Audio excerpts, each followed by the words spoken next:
नमस्कार, रात के 9 बज चुके हैं और ये वक्त है न्यूज 18 प्राइम का। मैं हूं आपके साथ आयुषी गुप्ता और मैं हूं आपके साथ प्रियंका राय। बुलेटिन की शुरुआत करेंगे सलमान खान से जुड़ी खबर से करते हुए। बॉलीवुड एक्टर सलमान खान के घर गैलेक्सी अपार्टमेंट के बाहर हुई फायरिंग के बाद राजस्थान की चर्चा सबसे ज्यादा है, क्योंकि लॉरेंस गैंग ने इस हमले की जिम्मेदारी ली है। लेकिन सवाल यह है कि सलमान के घर पर फायरिंग करवाने के पीछे लॉरेंस गैंग का मकसद क्या है। कहा जा रहा है कि सलमान के घर पर फायरिंग कराने की दो सबसे बड़ी वजह है। पहला, सलमान खान को इस बात का एहसास दिलाना कि वो लॉरेंस गैंग की पहुंच से ज्यादा दूर नहीं है, और दूसरी सबसे बड़ी वजह मुंबई के दौलतमंदों से मोटी उगाही वसूलना भी है। देखिए रिपोर्ट।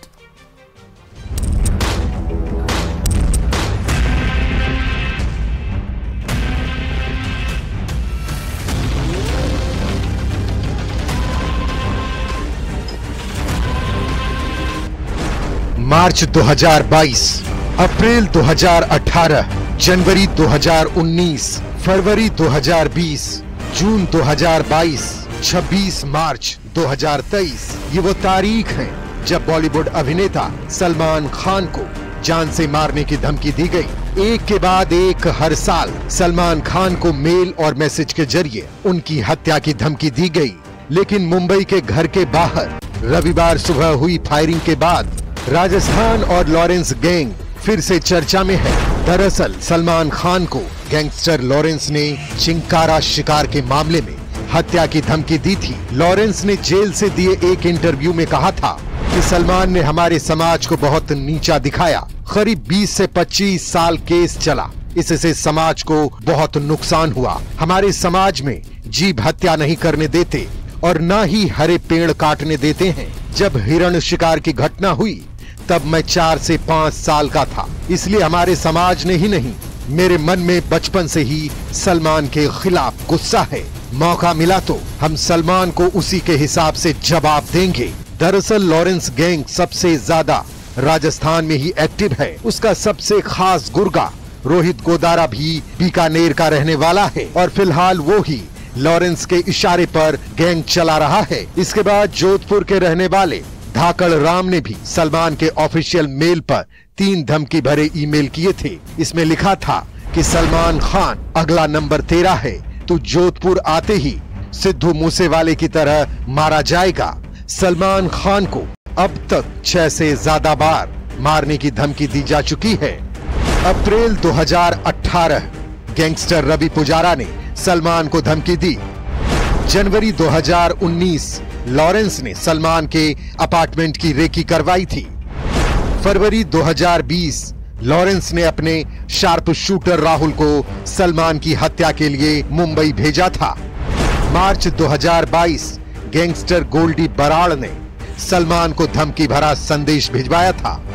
जून 2022 सलमान खान के पिता सलीम खान को एक धमकी भरी चिट्ठी मिली थी।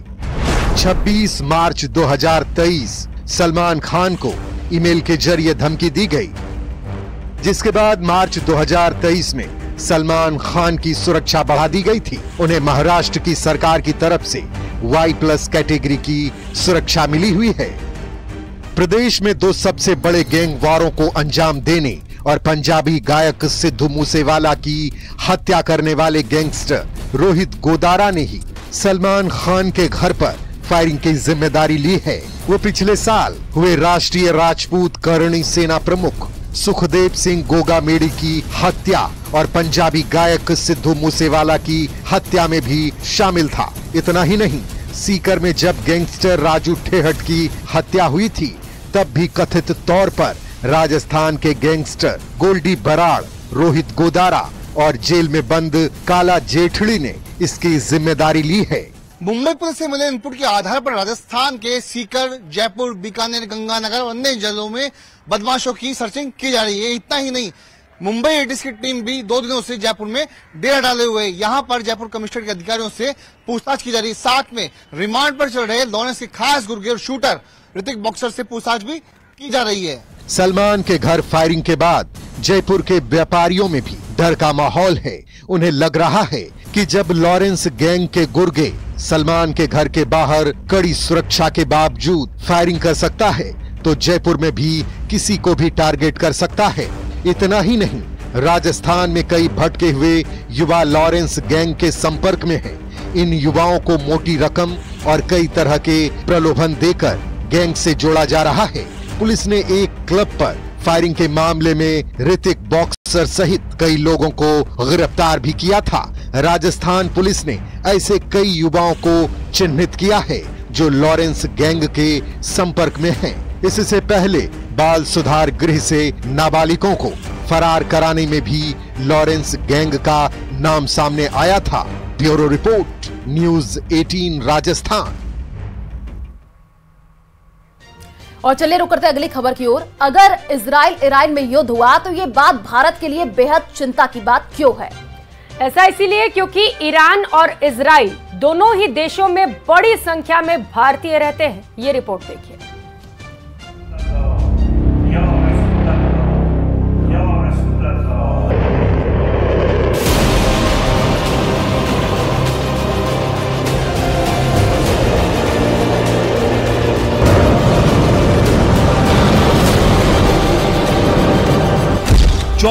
फरवरी 2022, 781 दिनों से रूस और यूक्रेन के बीच जंग।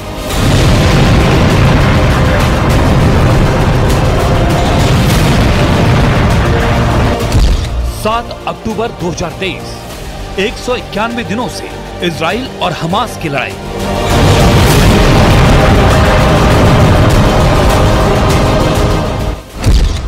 अप्रैल 2024, ईरान का मिसाइल अटैक, इजराइल की बदले की तैयारी। तो इस बार विश्व युद्ध की बारी।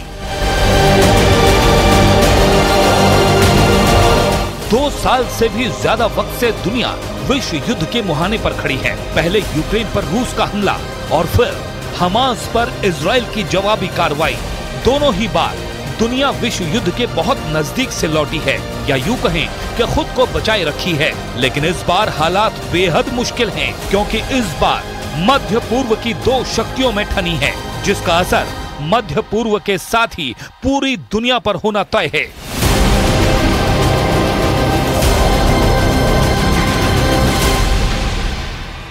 इसी महीने की 1 तारीख को इजराइल ने सीरिया में ईरान के दूतावास पर स्ट्राइक किया और ईरान के टॉप कमांडर समेत 13 लोगों को मार डाला। ईरान ने अगले ही दिन जवाब देने का ऐलान किया और आखिरकार 13वें दिन उसने इजराइल के खिलाफ मिसाइल और ड्रोन से हमला बोल दिया। इस हमले में नुकसान को लेकर अलग अलग दावे हैं। इजराइल का दावा है कि उसने 99% मिसाइल और ड्रोन को हवा में ही नष्ट कर दिया और बिना किसी नुकसान के सभी बेस को सुरक्षित रखा। वहीं ईरान का दावा है कि हमले से इजराइल को 800 करोड़ रुपए का नुकसान हुआ और एयर स्पेस बंद होने के साथ उसके 12 लोग भी घायल हुए। खैर, नुकसान छोटा हो या बड़ा, वर्चस्व की लड़ाई में मायने नहीं रखता। और यहाँ भी वही बात है, सबक सिखाने की। ऐसा नहीं है कि ईरान इस हमले के बाद अंजाम से वाकिफ नहीं है, और यही वजह है कि हमले के बाद ईरान ने साफ किया कि उसका मकसद सिर्फ सबक सिखाना था, न कि जंग छेड़ना। और इसकी जानकारी उसने पहले ही साझा भी कर दी थी।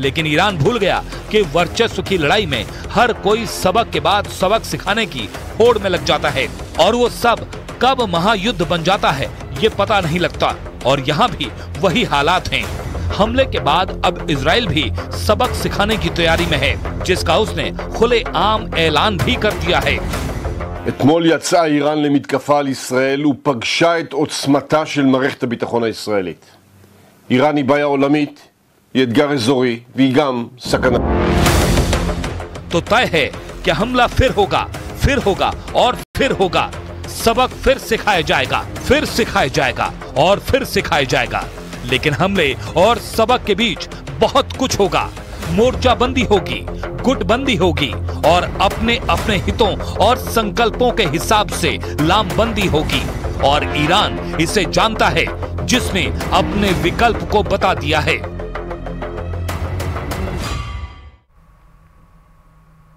और चलिए यहाँ रुकते एक छोटे से ब्रेक के लिए, जल्द लौटेंगे।